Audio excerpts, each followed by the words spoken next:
Welcome back, everybody. Yes, my hair is messy. Yes, my lights are off. This is what you get when you get a middle of the day review that is not at, like 2 a.m. when I usually get done with movies.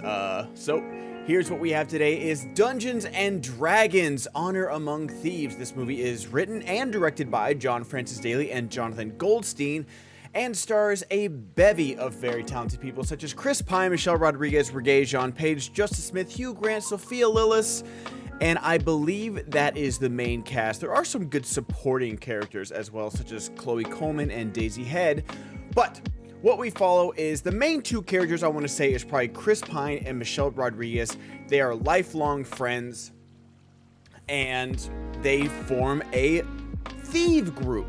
One is a wizard. I'm going to forget the names, by the way. Like, I should have done my research. I should have looked up the names better, but each person is like a different race, a different species, a different power set.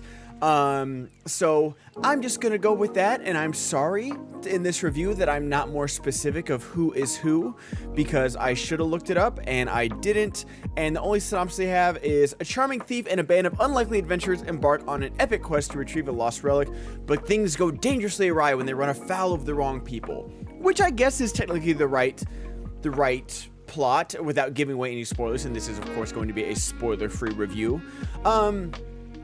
But I know Sophia Lillis' character can change into animals.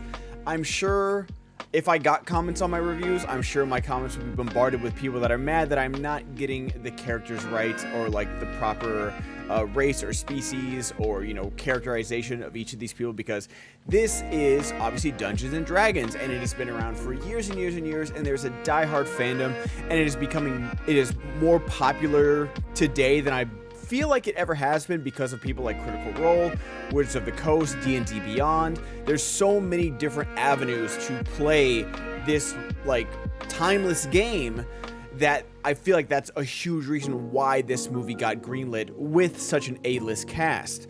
And I remember watching the trailers, and I don't want to say I was unimpressed, but I was like, I'm gonna go see this because AMC A-list, and it's my job. I still, no matter how many views I get on these movie reviews, thank you each and every one of you, for especially my patrons, patreon.com/TheBenGoddard, if you guys want to join up today and get this review early, or just people that click on my YouTube channel that, doesn't get a lot of views, but I just like talking about movies. So no matter what happens in my life, I'll always at least talk about movies, maybe not make formal reviews like this one, even though I wouldn't call this one a very formal review. I just like talking about them. That's why I don't really do editing, and that's why my videos are usually 10 to 20 minutes long. I just like talking about movies and seeing how people feel about them. But I knew I was going to go see this, but it seemed like it was going to be a little bit of a failure. Maybe not a failure. It didn't seem like it was going to do well. The trailers were okay. I know people are really tired of that quote-unquote Marvel humor, the quips, nothing taken seriously.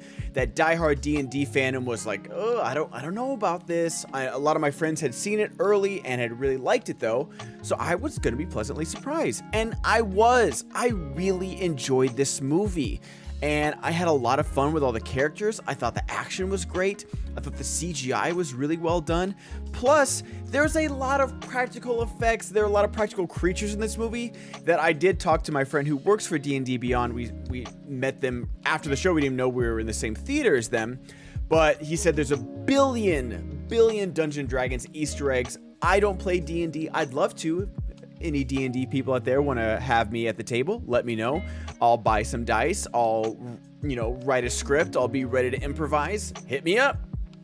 But he said there's a billion Easter eggs out there for all the D&D players, and I love that. I love good Easter eggs for diehard fans, while not sacrificing us general audiences. Because I count myself as a general audience when it comes to this stuff. And I love MCU, I love Middle Earth, so on those things I can dive deep into, and even Star Wars to a certain extent. We're yeah, but there's this and this. I'm not some people out there that are, know the model number of Luke's X-Wing or something like that, but I love a lot of these nerd fandoms. D&D is not one of them. I love fantasy. I love, Game of Thrones. I love Lord of the Rings.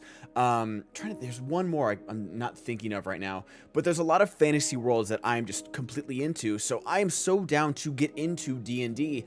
And I will say, I don't know if it's quite a criticism of this movie, but they are dropping names. They are dropping names, they're dropping places, they are dropping races, they're dropping species out there, and they are not blinking an eye or letting you catch up. Now, granted, I was never lost in the story. I knew exactly what was going on. I knew exactly where they were headed.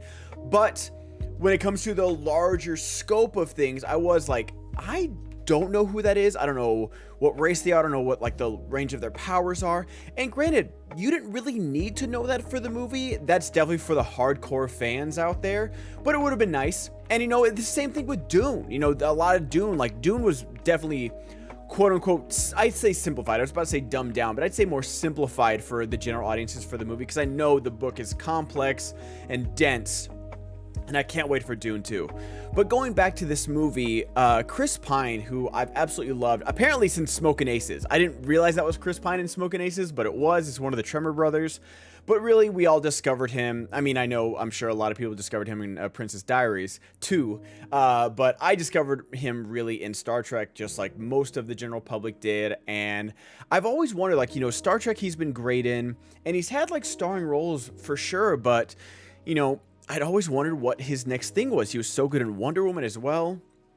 And so he's just always been this really magnetic actor, and he was the perfect lead for this movie. Michelle Rodriguez as his right hand, was also great. She's still badass. She's still got the moves. I'm so glad that she is still being cast in these action roles. We just saw John Wick 4. Keanu's almost 60. So yes, same with Charlize, Atomic Blonde. Michelle Rodriguez can still kick ass. I know Hollywood tends to forget about women past the age of 25 to 30. And how old is Michelle Rodriguez? 1970. Oh, she was born in San Antonio, Texas. Let's go, San Antonio. So 22 plus 23. She's 45 and she's still kicking all the ass. So I love that. And she was great in this movie. Her character was funny. Regé-Jean Page. That's what I want to talk about right now, is because I didn't watch Bridgerton. I think I watched one or two episodes, and I was like, this guy is extremely handsome, and he's got it. So this is going to be his breakout, and it was. Everybody was talking about him. But what's next? And then I saw him in The Gray Man, which, why was he in The Gray Man? Hey, granted, everybody needs a paycheck. We just saw Rachel Zegler being like, I needed a job. And maybe Regé-Jean Page just needed a job, and he was okay sitting at a desk, staring at a green screen being like, oh, we better get Ryan Gosling the Gray Man, which is basically all he did. But I'm so glad in this movie they gave him something to do. He's a badass warrior. He has some of the best lines in the movie. He has great dialogue. He delivers them flawlessly. So well used in this movie. I wish he was in the movie a little bit more. I will say that, no spoilers. I wish he was in the movie a little bit more, but sometimes you just gotta bring in that relief pitcher to just spice up those middle innings, and then you bring in the closer. And I was okay with that. I still want him in more. I think this movie's doing really well at the box office. I'm excited to watch, Charting with Dan, but I'm expecting him to be a main character in the next movie. I think he should be a part of the crew because that's what he deserves as an actor and as a character. Both are equal parts. Put him in the main cast and crew right now because he is great. Sophia Lillis, everyone knows her from the It movies. I thought she was great in this one. She has one of the most exciting scenes in the movie, a great chase scene, which I thought was really well filmed and edited. Justice Smith. Now, I don't want to hold Jurassic World against Justice Smith because those are just bad movies, and as we've discussed before, with any actor, the director and the writer really matter for the actor. And so I don't want to hold that against him where he's just running and screaming. Detective Pikachu, I thought he was okay in.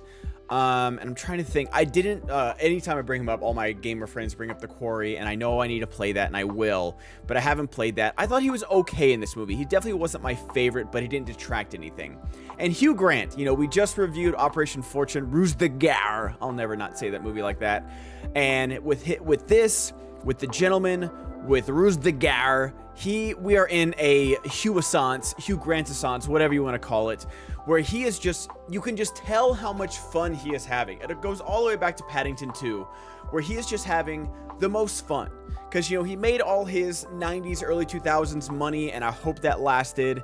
And he kind of disappeared for a while, and he got a little bit of help with Guy Ritchie, and then he got a lot more help with Paddington 2, one of the most beloved movies of all time.